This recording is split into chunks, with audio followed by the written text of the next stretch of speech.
Brigitte, vous allez nous parler d'une rumeur qui prétend que les vaccins à ARN messager modifieraient notre génome, en d'autres termes nous transformeraient en OGM, et vous allez nous expliquer ce matin qu'il n'en est rien. On comprend bien que cet ARN, une fois qu'il est là, il est dégradé, d'abord très fragile, mais surtout, il ne peut pas aller dans l'autre sens. On ne va pas retourner. On peut passer du noyau à l'intérieur de la cellule pour fabriquer les protéines, mais on ne peut pas revenir dans l'autre sens. On ne peut pas mettre une photocopie dans le coffre-fort, dans l'original. C'est pas possible. Donc, l'ARN ne peut pas pénétrer dans notre génome et ça ne peut pas avoir de répercussions sur notre descendance.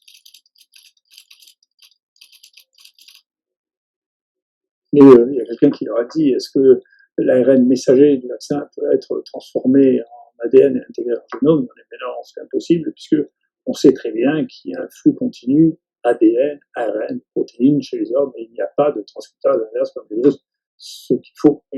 Et on sait ça depuis 1989. C'est-à-dire que ça fait 32 ans qu'il y a une réponse à ça, que les gens qui répondent sur la SPIF ne connaissent pas. Donc, il faut faire attention. L'autorité ne donne pas la connaissance.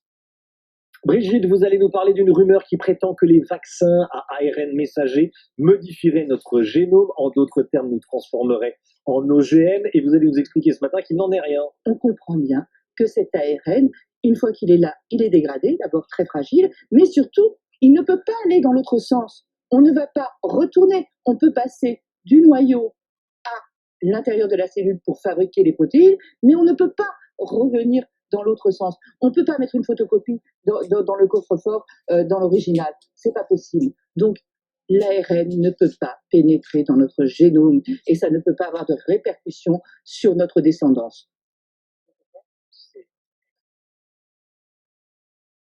Je suis un peu surpris de trouver, par l'intermédiaire de ce que je viens de voir, des confrères et surtout une consoeur, qui a une verve et une gestualité théâtrale pour défendre un paradigme qui, à l'heure actuelle, ne prévaut plus. Il est has-been depuis 1970, c'est-à-dire depuis les travaux de Thémines. Moi, je pense qu'il faut commencer par le commencement, c'est-à-dire de donner d'abord des définitions élémentaires de ce qu'est la biologie moléculaire et quels sont les actes principaux et les acteurs principaux qui sont des enzymes. Nous parlerons de traduction, de duplication, mais ce sont des termes qu'il faut utiliser et connaître leurs limites. C'est ce qu'on va essayer de faire dans cette présentation.